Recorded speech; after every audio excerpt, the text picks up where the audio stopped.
08560600973. A lot of people do. I think you're here for at least half an hour, aren't you? When's your next appointment? I'm here for half an hour. Oh, half an hour on the nail? Well, roughly on the nail. Okay, well... If that is a contradiction in terms. I think what you're saying is, if the questions are fascinating, you can stay a bit longer. If people are nice, then I'll stay. Right. No. There's no danger of that. Now, you've co-written an editorial today with Tony Blair and Lord Heseltine. Yes. Published in several European newspapers. I'm interested in the writing of that. Who held the pen and who did the writing? It was a text which was assembled by was put to the three of us. So we all worked. Did Alistair Campbell write it, or what happened? I don't think Alistair Campbell wrote it, but it was a text which was put to us by.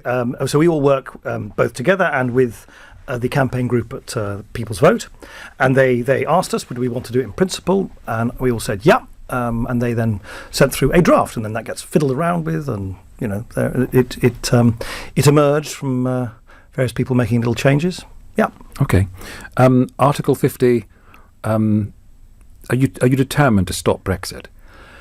Well, it's not, alas. Actually, people will be very relieved to hear. It's not in my gift. No, I know you can't physically stop it. Otherwise, you probably would have done. I'll tell you what. Like to. I would like us as a country. Yes? I would like us as a country to think again. Yes, and I would like us to give ourselves the time and the space to think again. And the principal reason for that is, I hope and much though, as you know, I'm a sort of fervent believer that it's better for our kids and our prosperity and our security to stay in the European Union.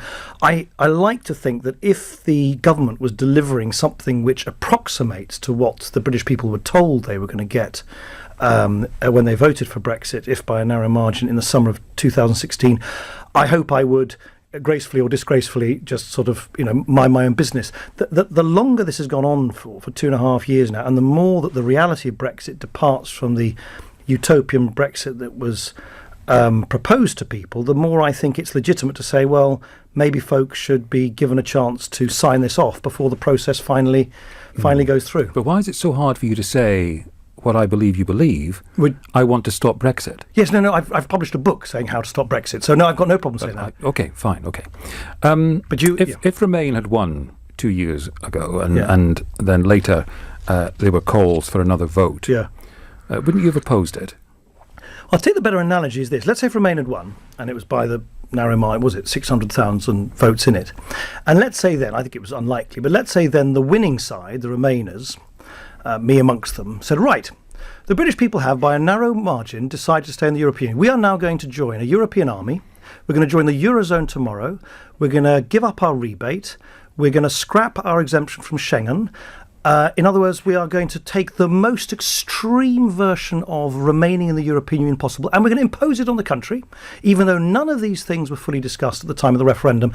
Do you know what? If at that point the Boris Johnson, Michael Goves and Nigel Farage of this world said, hang on a minute, that is so far from what you told the British people 2.5 years ago, they should be allowed to have another say, I would actually understand why they might say it. Because that is the equivalent, that's how can I put it, that's the Remain equivalent to what the Brexiteers have done. They promised people the moon on a stick in the run-up to the 23rd of June. It is now turning out to be more costly, more complex, more lengthy. None of the bonanza of things, the gifts which were going to be bestowed upon us from Utopia, from 350 million quid to the NHS and so on, have remotely materialised. Don't you wish you'd pointed all of this out during the campaign? Well, I, as it happened, I didn't play much of a role nationally in the campine. It wasn't my place to do so. There was the flaw. No. I'm just you're asking me. You know what? I mean, I focused. Why not just accept you lost the campaign? Yes, you didn't point out all these problems during the campaign. Well, that's just a statement of fact that the Remain side lost the referendum. That's really not the issue. That's sort of that's rehearsing the arguments of the past. I'm trying to look forward and say, what happens in a mature democracy when people win by a narrow majority, having made a bunch of commitments, and are then not held? By the way, I know a thing or two about. You say you're going to do a bunch of stuff. Yeah, sure, fine. And by the way, I passionately believe that in politics, if people, whether it's fair or unfair, is irrelevant. If they feel you haven't kind of done what you said you've done or what you wanted to do, then you are held to account. And I'm like countless other politicians who get elected one moment and get booted out the next. The difference this time is the Brexiteers are saying we can come up with whatever yarn to cross the finishing line, and the truth is never ever going to catch up. We're never going to be held to account. Right. And I find that from a democratic point of view, really kind of difficult to absorb, because it sets an extraordinary precedent if people get away with that and never are held to account. We'll get to calls in just a second. Sure. If Brexit happens, and I know you don't want to, but if it happens as scheduled, or even not as scheduled, as you think about your life and your future with your family, would you go and live on the continent? Oh, I might go and live on the continent, but not because I don't like the fact that legally we'll leave at 11 p.m. on the 29th of March. I mean, I'm just talking about your future life. I'm not talking about next April, but as you consider the future, could I consider? Would you rather be in the EU? Oh, it's not a question of would I. No, it's not. Look, of course, I am a passionate internationalist. I so happen to think that one of the great things about being British, which makes me immensely proud of having a British passport, it makes me immensely proud to have been Deputy Prime Minister for 5 years of this wonderful country, is precisely that we don't turn our back on our own neighbourhood, on our own neck of the woods, on our own hemisphere in Europe. Over the centuries, we've always tried to play a leading part in our own neighbourhood. So I, oddly enough, personally find Brexit a curiously un-British thing to do, because it's relinquishing leadership in our own neck of the woods. And so far from sort of thinking that my pro-Europeanism is somehow antithetical to being British, it's part of what I think it is to be an open, generous, spirited country. One non-Brexit question for you. John Bercow, time for him to go? I think if he said, is he saying, I don't follow these things much, has he said he's going to go next summer? I'd let him go next summer. Is he a bully? He's never been a bully to me. No, I've never seen him being a bully. He clearly, forgive me, I genuinely, because I'm no longer in Parliament, follow the ins and outs of this. By the sounds of it, he's the senior officer of the kind of administration and so on. He I'm assuming, feels quite rightly he's answerable for what goes on under the roof of Westminster. But if he has said, as I understand from the newspapers, he said, "Look, I'm off next summer," I would let him do that. I probably, if I was in the House of Commons now, I wouldn't be the kind of person who says, no, you're going to be bundled out by tomorrow morning. All right, let's take calls. David is in Liverpool. Hello, David. What's your question for Nick Clegg? Yeah, hi. This is a yes or no answer, Nick. Good luck with that. If we crash out after Brexit, and there's going to be queues at the ports and job losses in the UK and so on, will there not be queues at the ports in Europe and many job losses in Europe as well? Yes or no? Yes. Yeah, so that means the EU are going to vote for their own citizens to lose their jobs. I think it's a question... Because they can fix the deal if they want. The UK are trying their best to do a deal. So it will be the EU, that will damage their own citizens.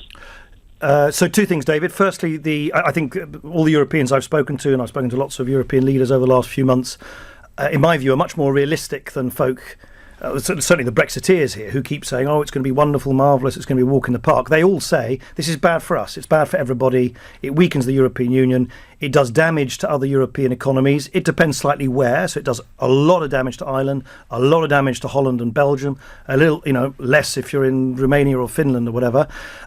So then they're quite realistic about the damage, but the damage, of course, to us is much, much greater than it is to them. We are, they are collectively a much, much larger economy than we are. And look, David, you and I think by the sounds of it probably don't agree about where the primary responsibility lies for the blockage in the negotiations. My view, obviously unlike yours, David, is that the Brexiteers who won the referendum said at the time of the referendum that, yes, it would mean creating a new land border between the UK and the European Union in the island of Ireland, but they said that through unspecified technology, somehow the border wouldn't really be a border. And I personally think the European Union has not been unreasonable in saying, can you please tell us what your solution is for this problem of this new border that you yourself have created? If you have a question for Nick Clegg, it's 0345 6060 973. He's on LBC taking calls for as long as the calls are interesting. It's pretty much what he's guaranteed. That's exactly what he said. Now Tim is in Chester. Outrageous spin. Tim, what's your question? Hi, Eddie. I want to ask Nick, did you have any idea of the level of austerity that George Osborne was proposing to impose on the poorest in our society when you entered into a government with the Tories? So, well, I think the proof is in the eating of the pudding. At the end of 2015, when I was booted out of office, principally actually because of my insistence over and over again in blocking further cuts, particularly welfare cuts and cuts to local government that the Conservatives wanted to impose. Public spending as a proportion of our overall economy was about 40%, just over 40%, which is actually 3% higher than the average under all the previous Labour administrations. And crucially, by the way, Tim, just by way of comparison, you might remember back in 2010 when Gordon Brown was suddenly at the last minute before the election trying to prove his sort of fiscal credentials. He actually passed a law, he and Alistair Darling, saying they were going to reduce the deficit in half in over 4 years. We actually did it at a slower pace. So, no, I'm afraid I do not accept that what the coalition did. Yes, we took difficult decisions. Yes, we took some controversial decisions. We took some decisions I was not comfortable with myself. But if you look at the overall picture, actually the pace of deficit reduction was less than legislated for by Labour. Since then, I have to say, not least because I'd blocked about £12 billion worth of further welfare cuts that George Osborne wanted, they've rushed those welfare cuts through. And a lot of them, for instance, this is why you're getting the mess in the universal credit.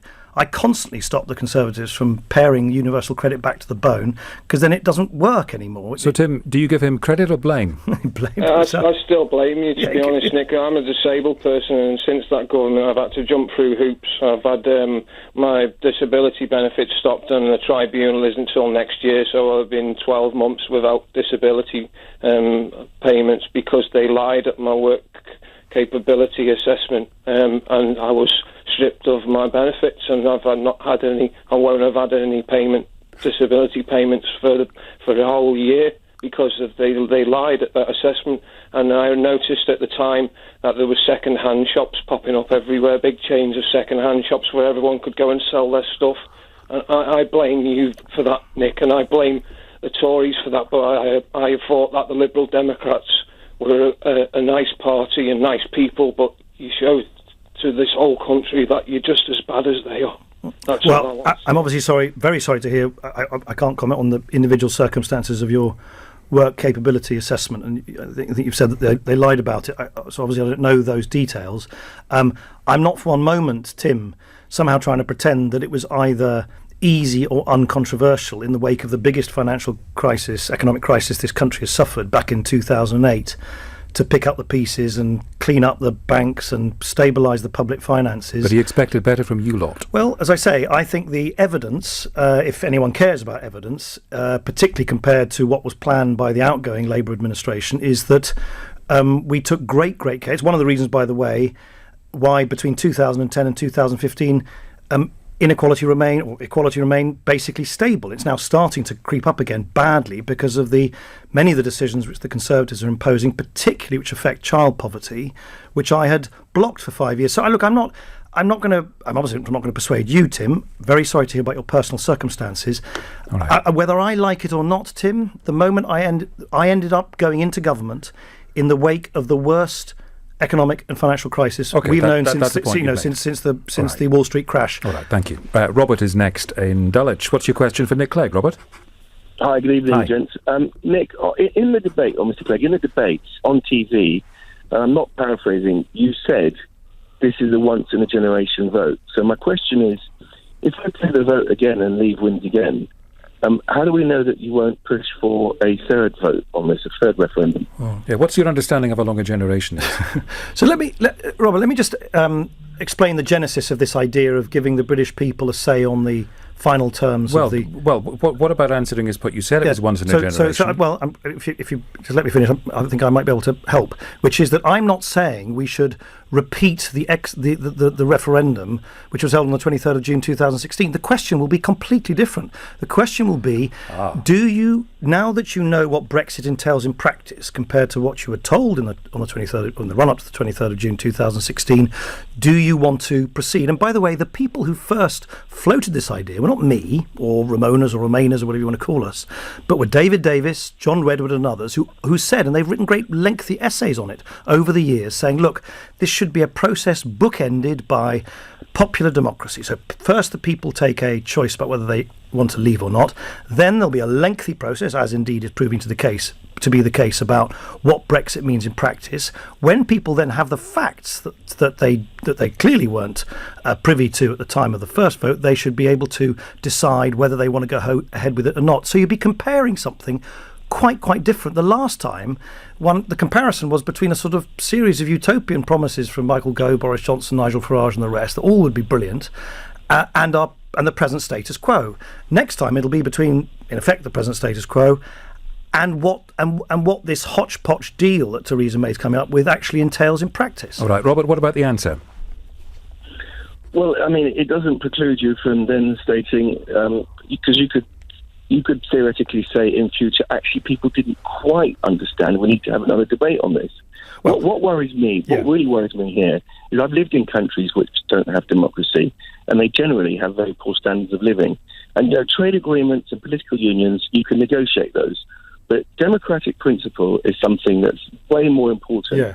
And we are. Sure. It looks to me like we're going to turn our backs on. So Robert, look, I mean, I think again, obviously a bit of a pattern. I'm going to have to just agree to disagree with you. I for me, one of the most essential elements, it's part of the lifeblood of a democracy, is that we vote people into positions of authority and power, right?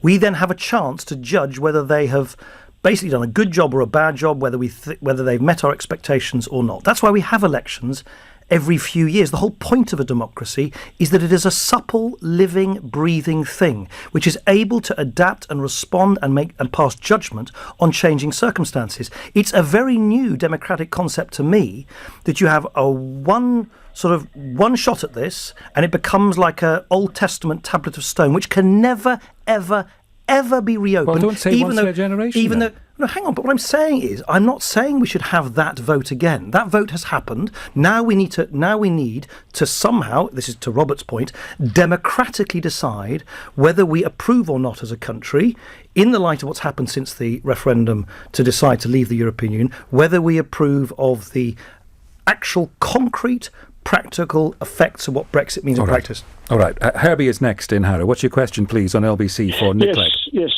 Good afternoon, Mr. Clegg. Hi, Herbie. Hi. Hello, Mr. Clegg. Have we spoken before? Why? Yeah, many times. Oh. Mr. Clegg, why are you so hell-bent on remaining in the EU, which is falling apart at the seams? And you just made a statement then about democracy and elected. We do not elect the commissioners that are running our country now, and we cannot remove them. So why are you so hell-bent on keeping them in there in power? Because, firstly, I don't think they actually run things in the way that you imply. Nothing can be decided unless elected MEPs and elected ministers in the European Parliament and the Council of Ministers decide they want to do stuff. The European Commission can propose stuff, that's absolutely true, much like the bureaucracy in Whitehall can here. But the wider point, Herbie, is, I guess, look, I start from quite a primitive view, which is that there's a whole bunch of stuff in the modern world that I don't think governments and nations can deal with, tackle and address on their own, whether it's climate change, whether it's cross-border crime, whether it's globalization, whether it's big tech companies, whether it's the way in which people move from one country to the next. There's just a whole bunch of things where I think we actually gain more control. We are in greater control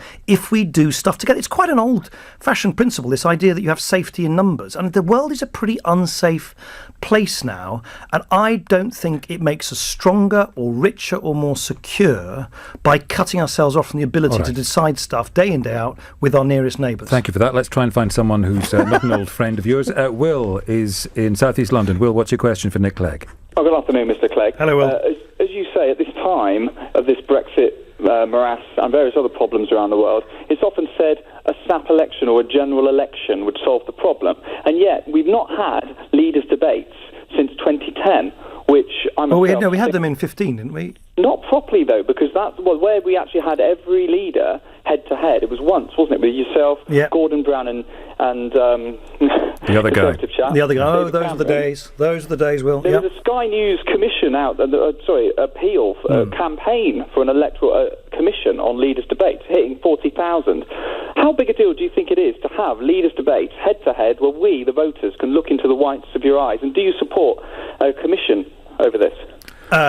Yes, I do. I do, fully, wholeheartedly. And not, by the way, just because I sort of enjoyed the 2010 leaders' debate. That was such a high point for me.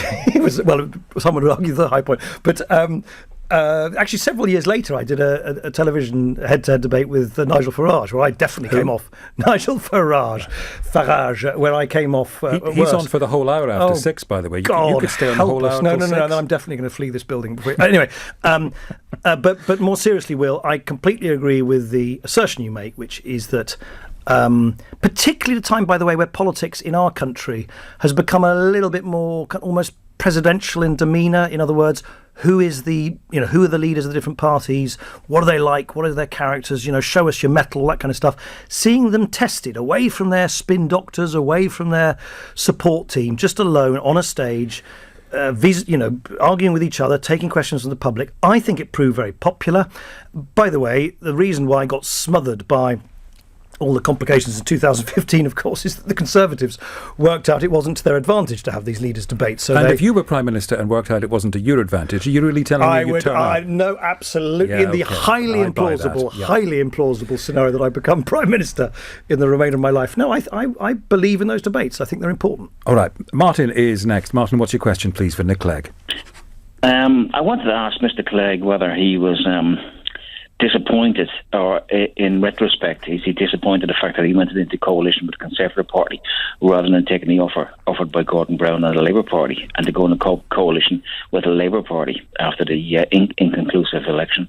Yeah, 2010. Do you wish you'd chosen differently? Martin, I'm afraid that wasn't the choice. There was no arithmetical majority made up of Labour and Lib Dem MPs. As I kept saying to Gordon Brown, you can't govern in our country without a majority. And if you tot up, and you can look back, by the way, at the numbers, I don't have them off the top of my head, if you added the Labour MPs, the Liberal Democrat MPs, there wasn't a majority. So the choice was a much, much more primitive one, Martin, in a sense a harder one, which was, do you govern at all in the only arithmetical combination which produced a governing majority, the Liberal Democrats and the Conservatives, or do you not govern at all? And I remain of the view, I felt it then, I felt it since then, nothing will change my mind, that what we did then, though obviously the Lib Dems didn't come well out of it 5 years later, was the right thing for the country, because I think memories are short. The country was reeling from that financial crisis in 2008. In the election, of course, was on the Thursday. I remember coming down from Sheffield to London. That weekend there were burning cars and demonstrations on the streets of Athens. We were carrying the largest peacetime deficit in our history. We had an oversized banking system which had gone blown up in our face.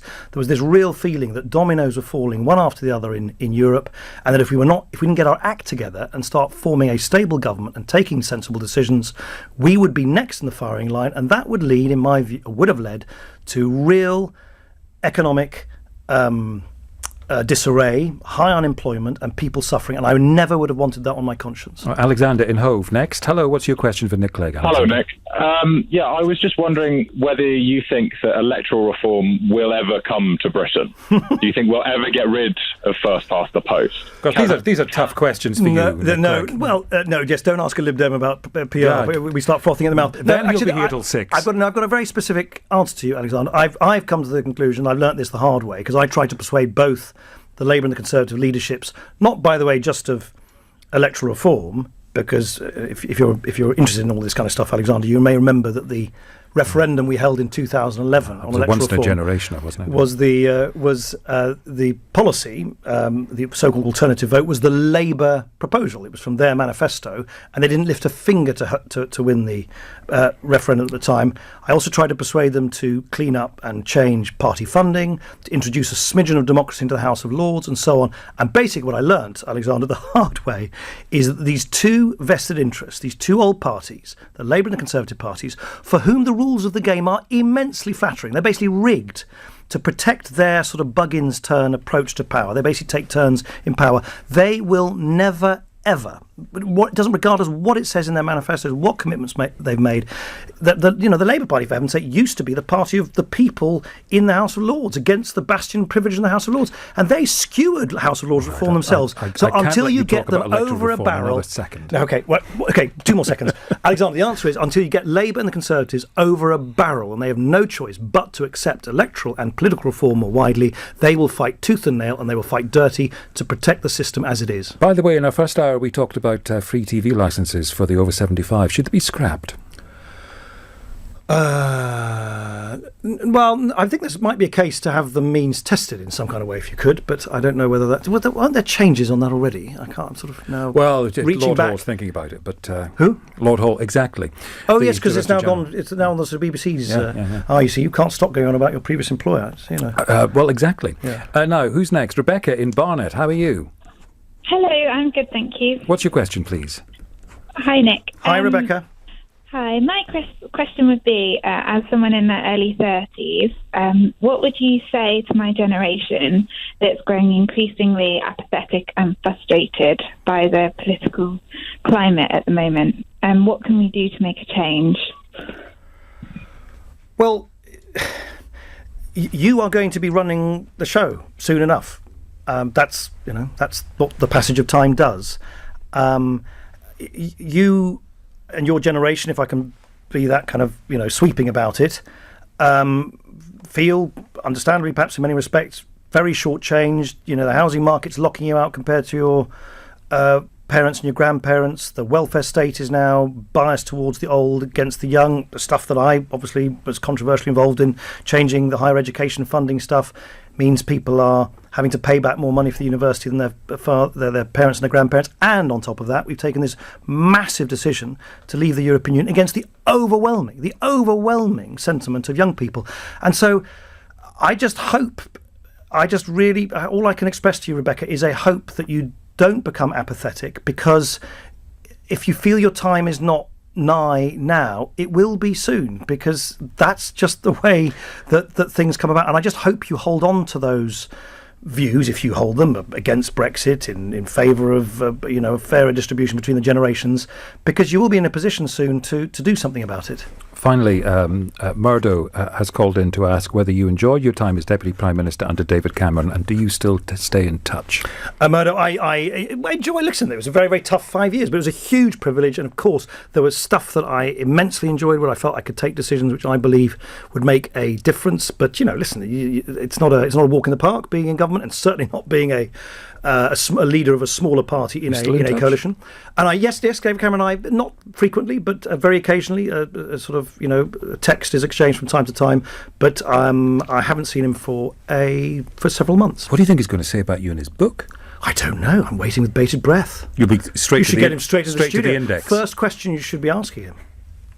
You can't stay longer then? I'm afraid I can't. All right, Nick Clegg, we're grateful to you. Thank you very much. So Nick Clegg, taking your calls. We'll have the business news to come. Also Theo